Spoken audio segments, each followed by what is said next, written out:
For nearly a decade, the nation's spotlight has shone squarely on livestock when it comes to antibiotic use in animals and concerns about resistant bacteria. While U.S. regulations implemented in 2017 helped drive down the sales of certain antibiotics for use in livestock by 38% between 2015, the peak year, and 2021, concerns about bacterial resistance have not eased. In response, the European Union in 2022 created greater powers in Europe that would allow them to withhold certain medically important antibiotics from animals. The European Union didn't focus only on livestock, but included man's best friend, as well as their feline counterparts and other companion animals. We don't have those restrictions in the United States right now, but there is concern that if we don't take very good care about the way we're using antibiotics, that we're going to have problems not only with treating our veterinary patients, but potentially in human healthcare as well. Pets have not been the primary focus of the U.S. Food and Drug Administration when it comes to preserving the effectiveness of antibiotics, particularly those used to combat disease in humans.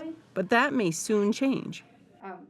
The FDA declined Market2Market's request for an interview, but sent a written statement that said, to date, the majority of FDA's Center for Veterinary Medicine judicious use policies have been focused on food-producing animals. However, as part of FDA's 5-year plan supporting antimicrobial stewardship in veterinary settings, CVM intends to develop and implement a strategy for promoting antimicrobial stewardship in companion animals. Researchers say that more than 60% of the roughly 1,500 known pathogens that affect humans can be transmitted between animals and humans. It's pretty new that people are starting to evaluate antibiotic use in pets. I think the reason why food animals have been the focus for so long is because they're large, so the actual amount of drug per patient is a lot larger, say for a cow, than it is for a tiny little chihuahua. But the thing about companion animals that I think people are starting to key in on is that they share the same environments that we live in. So, we have cats and dogs living in our house. We have cats and dogs oftentimes living in our beds, too. They sleep with us. We share ice cream cones with them. So the interaction between those animals and humans is actually a lot closer, which means that we're likely sharing bacteria sort of in and on our bodies with those animals much more closely. Dr. Granick is one of 3 women behind the Antimicrobial Resistance and Stewardship Initiative at the University of Minnesota's College of Veterinary Medicine. The campaign, partially supported by an FDA grant, provides information to vet clinics and performs research related to antibiotic prescription practices in pets. As bacteria mutate or adapt to survive treatment, certain antibiotics are at risk of becoming ineffective. At the University of Minnesota's small animal vet clinic, which handles some of the state's more complicated cases, they have seen a dramatic increase in pets with infections associated with resistant bacteria. And I certainly have seen that in practice where, a human has an antibiotic-resistant infection, and a dog that lives with that human comes into us and has an infection, maybe in a different location of the body, but with also the same organism, the same resistance pattern. So, so the closer we are, in contact with those animals, I think the greater the risk. And we're not going to get rid of our pets, right? They're part of our wellness. And so what we need to do instead is just be really careful about how we're treating our pets. Because we have to recognize as veterinarians, we're not just treating the pets, we're kind of treating the whole household in a way. If pet owners are desperate to heal a sick cat or dog, however, Dr. Granick says they may pressure veterinarians to prescribe antibiotics. That may not be the best answer.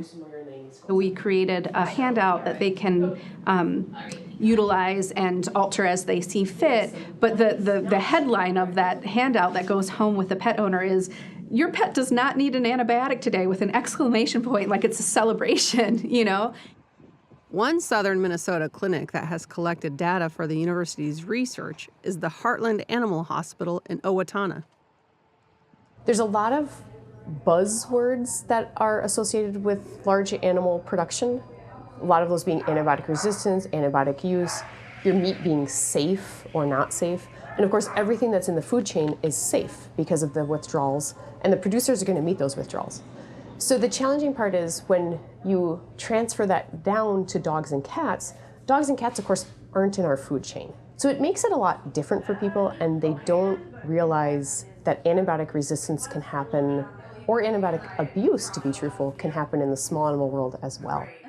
Dr. Wilgerby says they're happy to get university updates on the best practices for treating various illnesses, particularly if an antibiotic has been proven unnecessary. And so that's the challenging part as a veterinarian, is we need to balance people's expectations of their problem as well as offering solutions to the problem, but it's not always to reach for antibiotics. Pets are not the only overlooked group of animals. Wildlife can be carriers or victims of resistant bacteria. The great part about veterinary medicine is that as we gain more information, we can help do our job better. What would be great if it were to happen coming down the road would be suggested guidelines for antibiotic use. As far as having a duration of antibiotic and an antibiotic choice, that would be most appropriate for the condition that you're seeing. That would be handy. Dr. Wilgerby says antibiotics are critical to controlling certain illnesses, and the cost of losing that tool is too high. Because if we didn't use antibiotics in the world, there would be a lot of death, both for people and for animals. For Market to Market, I'm Colleen Bradford Krantz.